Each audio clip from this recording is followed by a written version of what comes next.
Salut tout le monde, bienvenue au cinquième discours sur l'état de la chaîne. C'est l'heure de faire le point puis de vous parler de ce qui s'en vient. Alors, au début, je faisais ça à toutes les 10 playlists, mais là, avec la longueur des playlists qui est rendue très variable, j'ai des playlists à 2 vidéos, 3 vidéos, puis j'en ai à 20 quelques vidéos, là. Fait que ça donnait un discours sur l'état de la chaîne un peu arbitraire, puis disons à distance variable. Là, ce que j'ai décidé de faire, là, ça va être plus simple, là. Je vais faire un discours sur l'état de la chaîne à tous les 3 mois pour vous parler de ce que j'ai dans le collimateur puis de ce qui s'en vient. Fait qu'on est rendu là, le dernier. Donc là, on est fin octobre 2023. Le dernier était à la fin juillet. Donc c'est ça, on était dû. Fait que voici ce qui s'en vient. D'abord, la prochaine playlist, je pense là, que je vais faire, là. Il s'agit du jeu qui est sur le P500, là, 1848 de Springtime of Nations. En tout cas, je vais en parler quand je vais faire l'intro de ce jeu-là, là.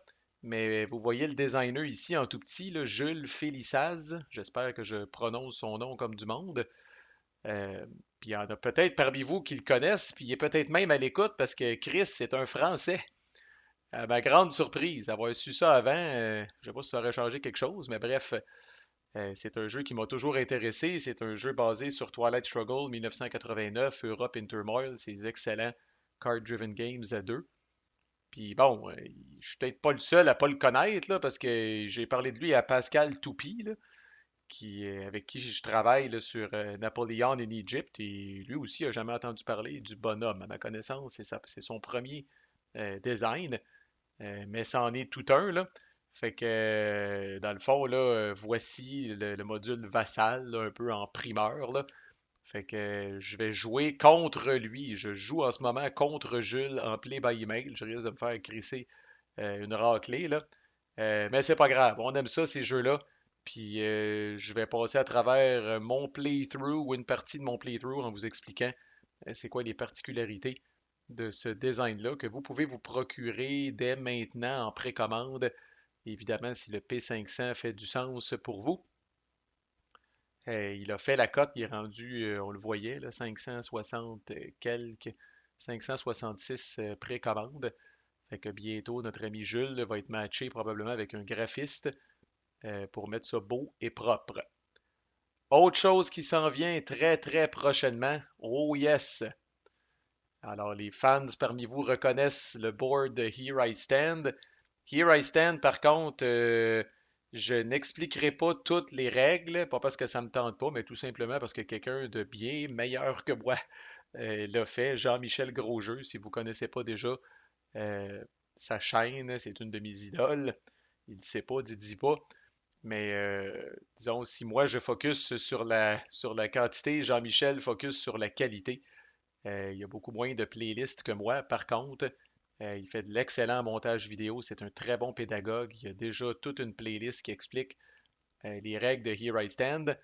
Alors moi, je vais m'en aller un petit peu ailleurs. Puis encore là, j'ai parti un playthrough à 6 avec 6 joueurs expérimentés parce que je me considère expérimenté quand même.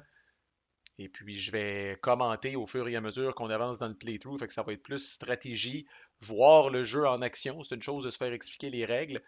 Mais ça a l'air de quoi le début d'une game de Here I Stand, qui tapoche qui, puis quelles sont les ouvertures classiques, là.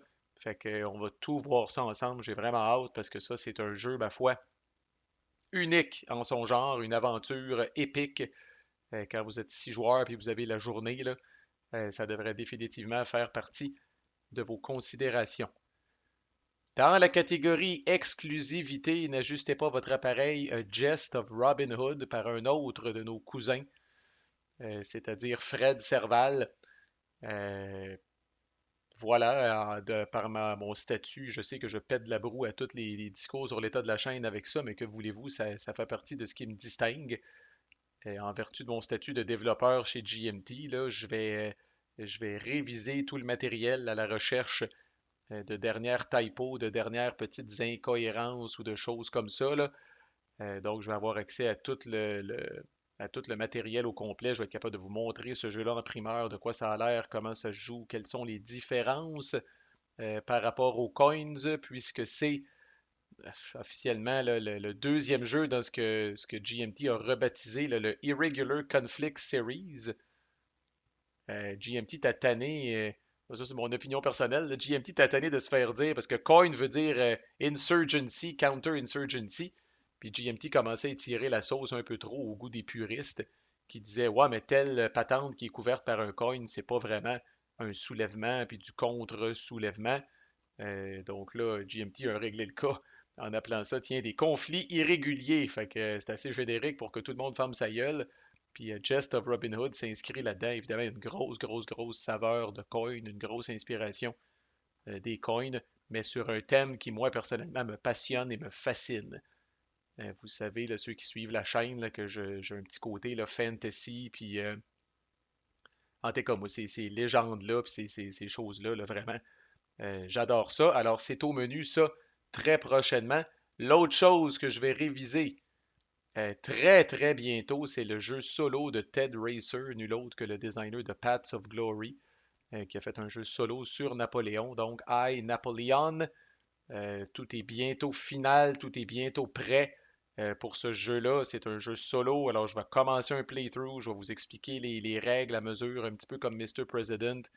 Mais ça risque d'être un autre patente épique. Style, le cover était écœurant. Là, ils ont sorti récemment là, le cover là, qui illustre, on dirait, un peu la solitude de Napoléon dans le contexte où ça va être un jeu solo. Là. Mais c'est vraiment excellent. Là. Dans les deux cas, Jest of Robin Hood puis I, Napoleon, on excède les 1000 précommandes. Alors, c'est des jeux qui vont être extrêmement, extrêmement populaires quand ils vont sortir. Dans les autres choses, de courtes playlists sur 13 Days de Cuban Missile Crisis. Petite explication des règles, survol des règles, pas les règles en détail là-dedans. Peut-être deux, trois vidéos dans les trois prochaines playlists que je vais parler. Là. Vous expliquer un petit peu comment ça se joue et ma critique de ce jeu-là. Banish the Snakes, le jeu coopératif sorti récemment par GMT là, avec les blocs, là, puis en Irlande, là, la conversion des Irlandais au christianisme. Europe in Turmoil, j'ai fait 1989, pourquoi pas Europe in Turmoil après avoir fait 1848. Un autre Card Driven Games à deux, fait que les différences peut-être avec TS avec 1989 et ce que j'en pense. Puis un petit fantasme auquel je vais laisser court, probablement. On s'éloigne un peu des jeux historiques puis des wargames. Final Girl. Peut-être le jeu solo le plus populaire de tous les temps là, sur justement là, les films un peu de série B, là, les espèces de ce qu'ils appellent les slasher movies, là, où il y a une espèce de tueur qui assassine tout le monde jusqu'à temps qu'il reste là, une dernière héroïne debout. Puis là, il y a un combat épique. En tout cas, c'est un jeu qui est extrêmement connu. Il y a eu deux Kickstarter à date. Il y en a un troisième, je pense, qui est en cours. C'est un jeu très modulaire avec différents vilains puis différentes locations. Puis on peut faire du mix and match comme ça entre les vilains et les locations. J'ai les deux premières saisons au complet. Alors j'ai l'intention d'expliquer les règles, faire des reviews de chacune des locations parce que pour ceux qui connaissent le jeu, vous pouvez acheter les locations séparément puis les vilains séparément. Mon but étant de vous donner une idée. Est-ce que cette location-là, ça peut être quelque chose qui vous intéresse? Est-ce que ce vilain-là, ça peut être quelque chose qui vous intéresse pour vous aider un peu à y voir clair?